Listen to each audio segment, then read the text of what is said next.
Alhamdulillahi Rabbil Alamin, wa salatu wa salamu ala rasulihil amin wa ala alihi wa sahbihi ajma'in. Alors le hadith suivant, c'est le hadith ستر ما بين أعين الجن وعورات بني آدم إذا دخل أحدهم الخلاء أن يقول بسم الله. Ce hadith qui est très connu, hadith de Ali ibn Abi Talib radiyallahu anhu, dans lequel le prophète sallallahu alayhi wa sallam nous aurait dit que le rempart, le voile qu'il y a entre les djinns et nous lorsque l'un d'entre nous entre aux toilettes pour faire ses besoins, ستر ما بين أعين الجن وعورات بني آدم إذا دخل أحدهم الخلاء أن يقول بسم الله. C'est le fait de dire bismillah. Le fait de dire bismillah mettra un voile, un rempart entre les djinns et toi lorsque tu feras tes besoins. Alors ce hadith là, déjà pour l'anecdote, et je raconte cette anecdote parce qu'il y a une faïda à tirer. J'avais une patiente qui avant de rentrer aux toilettes, donc elle avait déjà déclenché, et avant de rentrer aux toilettes, elle a fait l'invocation. Donc Allahumma inni a'udhu bika min al-khubuthi wal khaba'ith, et c'est son époux qui lui a dit surtout n'oublie pas. Et le djinn qui était présent en elle, elle était consciente, mais il était là aussi. Il a fait oh mais non, mais je peux pas rentrer. Il était dégoûté. Alors pourquoi je vous raconte cette histoire et je vous dis qu'il y a une faïda, c'est que là, on ne va pas s'appuyer sur ça ou s'aider de ça pour savoir si le hadith est authentique ou non. Ça ne va pas nous aider, ça. Ça ne va pas nous aider. C'est des menteurs, tout comme les humains sont des menteurs. Peut-être pire, peut-être pas, peut-être... Mohim. Certains disent que les humains sont pires que les djinns, d'autres disent que les djinns sont que le mal est plus répandu chez eux. Ala kulli hal. Dans tous les cas, on ne prendra pas cela en considération pour savoir si un hadith est authentique ou non, bien évidemment. Certaines personnes... ils vont argumenter avec des choses qui leur arrivent dans leur vie pour savoir si un hadith est authentique ou non. Je pense avoir déjà raconté, il y a plus d'une quinzaine d'années, donc on apprenait le Coran et à la fin le prof voulait que je choisisse un élève pour faire un rappel. Et là on a choisi un, donc c'était tout âge confondu, il y avait des adultes, il y avait des adolescents, et il y en a un donc qui fait un rappel et il dit j'ai testé un hadith et subhanallah je vous le conseille. Voilà, lui il a testé un plat, il l'a trouvé bon, donc il le conseille à ses frères. Il dit c'est le hadith dans lequel le prophète sallallahu alayhi wa sallam nous dit que celui qui récite surat al-Waqi'ah ne sera pas touché par la pauvreté. Et moi, gentiment, je lève la main et je dis tu vois là, ce hadith-là, les savants ne l'ont pas authentifié. Les spécialistes du domaine ne l'ont pas authentifié. Bref, je vous passe la suite et n'étais pas content du tout. Donc, on ne goûte pas le hadith, on ne compte pas sur les djinns pour nous authentifier les hadiths ou non. On revient aux spécialistes. Comme l'a dit Shafi'i, rahimahullah ta'ala, il parlait d'un hadith, il disait « Fihi hadith, lam yuthbithu ahlul ilmi bil hadith ». Il y a un hadith, ce chapitre-là contient un hadith qui n'a pas été accepté par les spécialistes du domaine. Si Shafi'i rahimahullah te fait comprendre qu'il est revenu vers les spécialistes du domaine pour authentifier ou non un hadith, que dire de vous et moi? Que dire de ceux qui lisent les hadiths en français et qui se contentent de cela et qui n'arrivent pas à les lire en arabe? Ça, c'est la lecture du hadith lui-même. Je ne vous parle même pas de la chaîne de transmission. Donc, on va analyser ce hadith, incha'Allah ta'ala, cette chaîne de transmission plutôt. Hadith, il est rapporté par l'imam al-Tirmidhi et Ibn Majah. وَنُسِبَ إِلَى مُسْنَدِ الْإِمَامِ أَحْمَدِ وَلَيْسَ هَذَا مَوْجُودًا فِي نُسَخِنَا. Il est rapporté par l'imam al-Tirmidhi et par l'imam Ibn Majah. Et certains nous disent qu'il est dans le musnad de l'imam Ahmed. Donc certains anciens nous disent il est rapporté par Tirmidhi, donc on va vérifier, on l'a trouvé. Ils nous disent il est rapporté par Ibn Majah, on va à la source, on l'a trouvé. Et ils nous disent il est rapporté par l'imam Ahmed dans son musnad. On va à la source et on ne l'a pas trouvé. Alors comment faire dans ce genre de situation? Non, il n'est pas dans le musnad de l'imam Ahmed. Les savants se sont trompés, ils ont dit qu'il était dans le musnad de l'imam Ahmed alors qu'il n'y est pas. Alors al-aslam, le mieux, c'est de dire qu'il n'est pas dans nos éditions. Il ne nous est pas parvenu, ce hadith-là, dans dans le Mousnad qui est entre nos mains de l'imam Ahmed. Parce que c'est possible qu'il l'ait mis et que ça a été, je ne sais pas moi, effacé ou on n'a pas réussi à le relire, etc. etc. Ça, c'est at-tariqatul amthal, c'est le mieux. Parce que dans plusieurs ouvrages, vous allez trouver rapporté par l'imam Abu Daoud. Vous voyez, vous retournez à Sunan Abi Daoud, il n'est pas dans Sunan Abi Daoud. Ça peut être une erreur de la part du savant, et ça peut être, dans le deuxième cas, un hadith qui est vraiment dans Sunan Abi Daoud, mais les manuscrits qui nous sont parvenus nous ont pas sauvegardé ces hadiths-là. Donc ça va dépendre. Si tu vois que 4 huffaz, ou 5, ou 6, ou 7, hein, t'as Ibn Hajar, Ibn Rajab, Ibn al-Qayyim, al-Dhahabi, Ibn Taymiyyah, Muhim al-Mizzi, ils te disent tel hadith est rapporté par l'imam Abu Daoud. Tu retournes à Sunan Abi Daoud, tu ne le trouves pas. Donc, là, on va se dire, bon, il y a très peu de chances pour qu'il se soit mis d'accord sur cette erreur-là. Donc, le mieux, c'est de dire, il ne nous est pas parvenu. Dans nos éditions à nous, ce hadith-là n'est pas dans le Mousnad de l'imam Ahmed. Voilà pourquoi j'ai dit qu'il était dans le Mousnad de l'imam Ahmed. Ce hadith, il a été rapporté par plusieurs compagnons. At-Tabarani le rapporte selon Anas, selon Abu Saïd aussi, mais ce n'est pas authentique du tout. Connaître l'objectif d'un auteur va t'aider à comprendre son ouvrage. At-Tabarani, par exemple, qui a des livres de hadith dans lesquels il a recueilli plusieurs hadiths, plusieurs milliers de hadiths. Son livre à lui, ou bien ses livres à lui, il ne les a pas écrits pour te dire ça c'est authentique, le prophète il l'a dit. Et ça tu le sais en lisant l'introduction de l'auteur. Donc lorsqu'on dit il est rapporté par At-Tabarani, ça n'est pas synonyme d'authenticité. Au contraire, si le Bukhari, Muslim, Abu Daoud, Tirmidhi, Nasa'i, Ibn Majah et rajoute à eux l'imam Ahmed dans son Mousnad, si ces 7 là ne rapportent pas un hadith et il est seulement dans Tabarani, ça sent pas bon. Ça sent pas bon pour l'authenticité du hadith. Ça c'est une qaïda amma, ça c'est une règle générale. Dans le tafsil, c'est autre chose. Donc le hadith dans le Mu'jam de Tabarani, on ne le prendra pas en considération. Le hadith dans Sunan al-Tirmidhi et dans Sunan Ibn Majah. Al-Tirmidhi le rapporte de son cheikh Muhammad ibn Humayd al-Razi. Hada, ce cheikh-là, le cheikh de Tirmidhi, l'imam Ibn Hajar rahimahullah ta'ala, il nous dit que Ibn Ma'in pensait du bien de lui. Pensait du bien de lui, il le rendait fiable. Et en fait, la façon de formuler la phrase te fait comprendre qu'Ibn Hajar n'est pas d'accord. Et fi'lan, il a de quoi ne pas être d'accord. Parce qu'en regardant les autres savants, ce qu'ils disent de lui, eh bien, il est évident que ce rapporteur ne fait pas partie des plus fiables. Il fait même partie des rapporteurs qui sont faibles. Le Bukhari, rahimahullah, il a dit « fihi nadar ». Et le Bukhari, quand il te dit « fihi nadar », يعني لا تنظر إليه لا تروي عنه.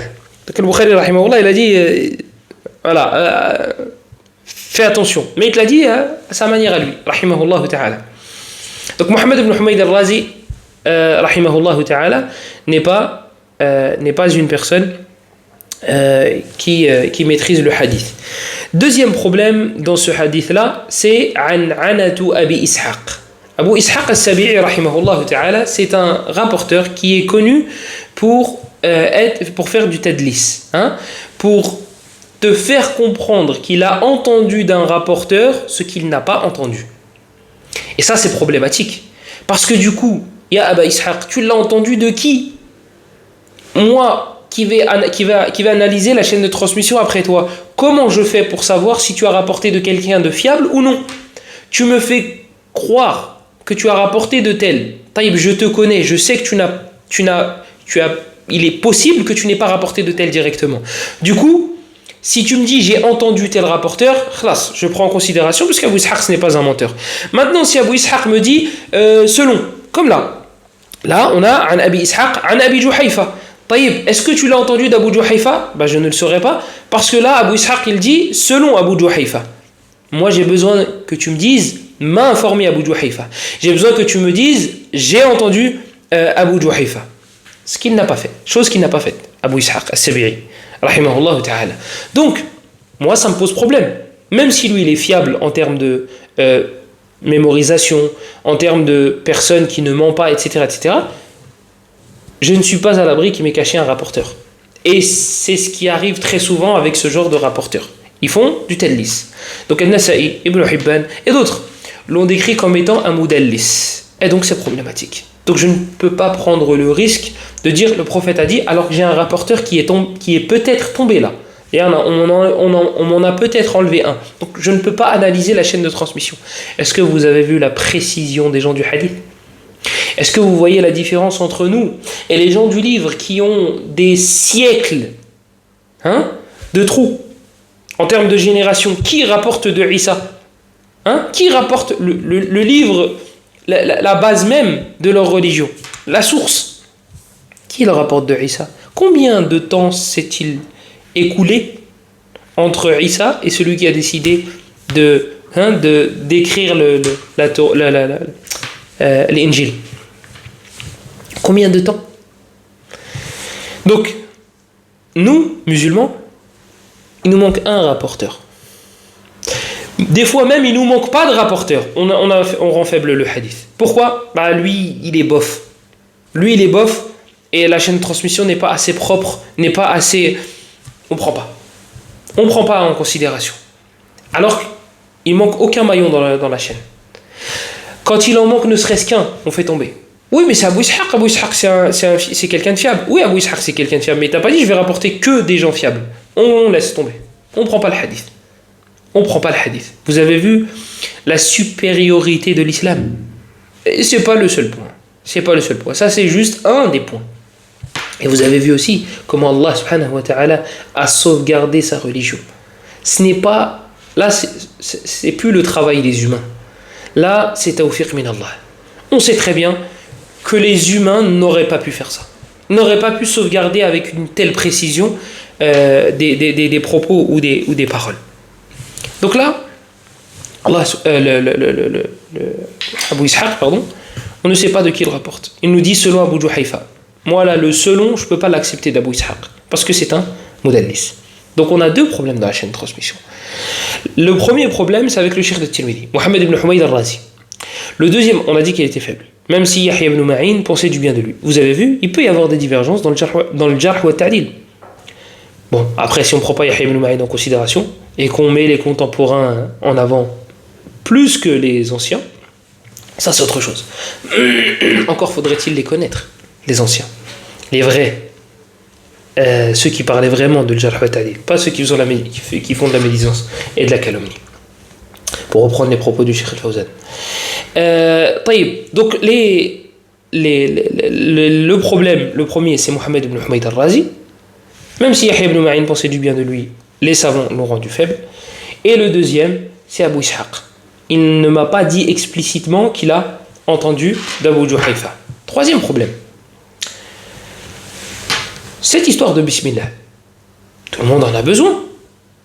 Donc normalement, il y en a plusieurs qui vont nous le rapporter. Là, on a une chaîne de transmission qui laisse à désirer. Je ne vous parle pas des autres chaînes de transmission, le hadith d'Abu Saïd, etc., etc. Ça, c'est... Voilà. Ce n'est pas du tout à prendre... Si c'est trop faible, on ne va pas du tout le prendre en considération, comme le disait l'imam Ahmed, rahimahullah ta'ala. On ne prendra pas Majmou' al-Turuq et on regarderait, et on va les rassembler, on va dire, celui-là, il se renforce avec celui-là. Il y a des conditions pour renforcer une chaîne de transmission. Là, ça n'obéit pas à ces conditions-là. Autre chose. Il nous dit l'imam al-Tirmidhi rahimahullah ta'ala qu'il y a un hadith, donc lui il le rend faible, Tirmidhi le rapporte et il le rend faible. Pourquoi il le rapporte? Parce que, encore une fois, al-Tirmidhi ne s'est pas imposé l'authenticité. Ni lui, ni Ibn Majah. Ni Tirmidhi, ni Ibn Majah, ni l'imam Ahmed, si il est vraiment dans les nusakh de l'imam Ahmed, celles qui ne sont pas parvenues. Autre élément, l'imam al-Tirmidhi rahimahullah ta'ala, après avoir cité ce hadith là et après avoir donné son avis, il fait un commentaire, il dit وَقَدْ رُوِيَ عَنْ أَنَسٍ عَنِ النَّبِيِّ صَلَّى اللَّهُ عَلَيْهِ وَسَلَّمَ أَشْيَاءُ فِي هَذَا. Il nous dit, et on nous a rapporté, il a été rapporté, comme s'il te faisait comprendre que ça laisse à désirer aussi. Selon Anas radiyallahu anhu, ashya, des choses.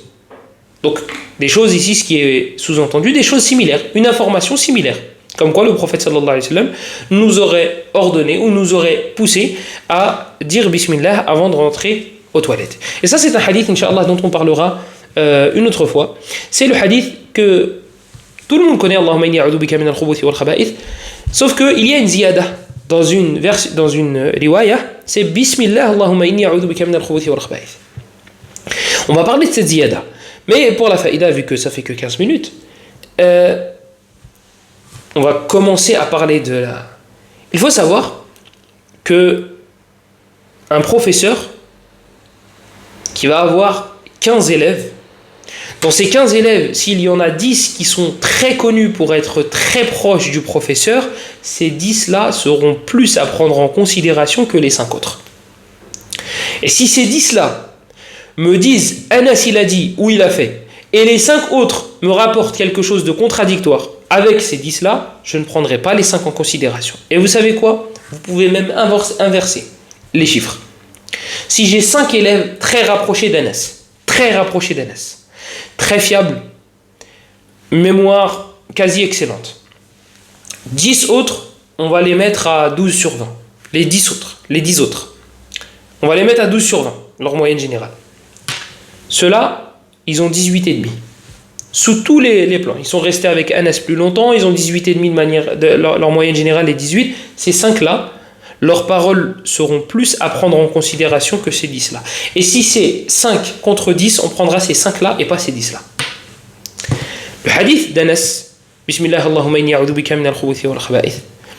La ziyada, l'ajout de Bismillah, pour vous résumer la illa, le problème principal de cet ajout, c'est ce que je viens de vous dire. C'est que là, on a des élèves très rapprochés d'Anas et aucun d'entre eux nous a cité la basmala. Aucun. Thabit, qu'on a déjà vu ensemble. On a fait sa biographie de Thabit. Thabit ibn Aslam, Abu Muhammad, rahimahullah ta'ala, qui est resté 40 ans avec Anas. 40 ans. Et c'est pas il est resté. Ils disent Sahiba Anasan, 40 sanatan. C'est comme si tu disais il était collé à Anas pendant 40 ans. Thabit, Humayd et Qatada. Ces trois-là ne rapportent pas la basmala. Et on a un rapporteur dont on parlera Inch'Allah qui nous dit, le prophète a dit, selon Anas, le prophète a dit, c'est le hadith d'Abdel Aziz ibn Suhayb عن أنس عبد العزيز بن المختار عن عبد العزيز بن صهيب عن أنس, je crois que c'est ça, et que le prophète sallallahu alayhi wa sallam, lorsqu'il rentre aux toilettes, il disait, ou bien dites que le prophète nous a dit de dire Bismillah Allahumma inni a'udhu bika min al-khubuthi wal khaba'ith. C'est problématique. Pourquoi les autres ne me l'ont pas rapporté d'Anas? Pourquoi c'est toi qui me le rapportes? Toi, je ne l'ai pas dit, j'ai pas dit c'était qui. Je n'ai pas dit c'était qui, comme j'ai dit, on en parlera, Inch'Allah, une autre fois. Maintenant, est-ce qu'il est autorisé pour le musulman de dire Bismillah avant de rentrer aux toilettes? Est-ce que je peux quand même dire Bismillah avec la dua que le prophète sallallahu alayhi wa sallam nous a dit de dire? Oui.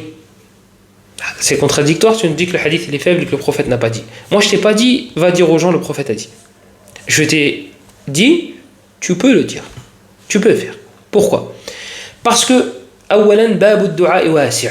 Parce que la porte des invocations, c'est une porte qui est vaste, qui est large. Comme قال أبو زرعة رحمه الله تعالى الإمام المعروف المحدث صاحب الإمام أحمد الذي كان يراجع معه الحديث. Abu Zur'a rahimahullah, il te donne une règle, qui est un spécialiste du hadith. Abu Zur'a rahimahullah ta'ala, c'est lui qui a rapporté que l'imam Ahmed connaissait 1 million de hadiths. Et quand il lui a dit comment tu sais, il a dit je révisais avec lui. Je révisais. Ça veut dire qu'Abu Zur'a aussi, il en avait 1 million. Ça veut dire qu'Abu Zur'a aussi, il en avait 1 million. Je peux comprendre que pour certains, c'est pas mantiqi, c'est pas logique. C'est pas logique pour toi. Mais tout comme c'est pas logique pour eux, quelqu'un qui regarde la télé pendant des heures. Tout comme ce n'est pas logique pour eux, quelqu'un qui ne prie pas à la mosquée. Pour eux, c'est pas logique. Quelqu'un qui s'affilie à la Ummah de Muhammad sallallahu alayhi wa sallam et qui ne prie pas, pour eux, c'est pas logique. Pour eux, c'est pas logique, ça rentre pas dans leur tête. Tu sais pourquoi? Parce qu'eux n'ont pas côtoyé ce genre de personnes. Ils n'ont pas vu. Donc, quand tu leur parles de choses qui sortent de l'ordinaire, c'est normal qu'ils te disent et qu'ils réagissent de la manière suivante. Non, c'est pas possible. Eh bien, les gens qui se braquent lorsqu'on donne ce genre d'informations, c'est des massakines en vrai, c'est des pauvres. Parce que ça veut dire qu'ils n'ont pas l'habitude de lire les biographies de nos savants. Parce que s'ils avaient l'habitude de lire ces biographies-là, ils se rendraient compte que, je ne vais pas dire que c'était tous les savants, mais lis la biographie de Daraqutni, lis la biographie de Al-Bukhari, lis la biographie d'Imam Ahmed, lis la biographie d'Abu Ishaq, de Ishaq ibn Rahaway, hein? Lis ces biographies-là. Si tu n'y crois pas, alors regarde le recueil de l'imam Muslim. Pourquoi j'ai dit le recueil de l'imam Muslim? Parce que tu vas voir la diqqa, la précision qu'il a lorsqu'il rapporte une chaîne de transmission. Dès le début de son sahih. Je t'invite même pas à aller loin. Va dans Kitab al-Iman. Tout au début, tu passes la muqaddima et tu fais Kitab al-Iman. Et regarde ce qu'il rapporte. Comment il le rapporte. Fulan, il a dit Ishaq ibn... il a dit, il nous a informé Ishaq. Mais l'autre, il a dit, il nous a informé Ishaq ibn Abdullah. Ou Ishaq ibn Ibrahim, مثلا. Et l'autre, il a dit Akhbarana. L'autre, il a dit Haddathana. Taïb. C'est quoi la différence? Il m'a informé, il m'a dit. L'autre, il a dit, il a entendu. L'autre, il a dit, il m'a informé. L'autre, il a dit Ishaq. L'autre, il a dit Ishaq ibn Ibrahim. C'est les mêmes. On parle du même. Regarde dans tout ça.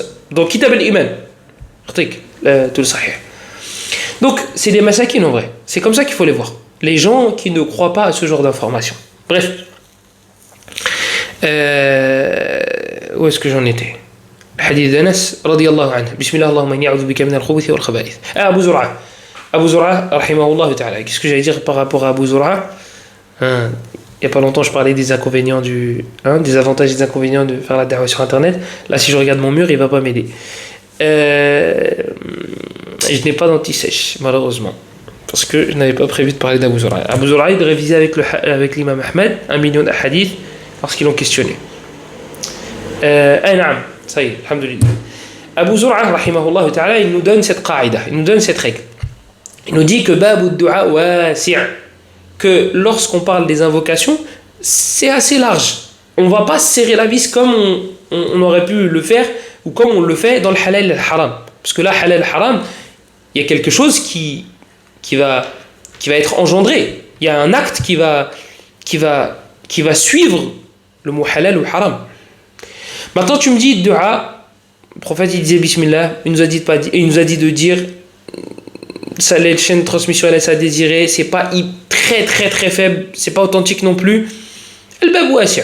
Ça c'est la règle que nous donne Abu Zur'a. Et de manière générale, la basmala ça ne contredit pas les autres textes. Donc quand toi tu vas pour prendre un livre, tu dis bismillah comme ça.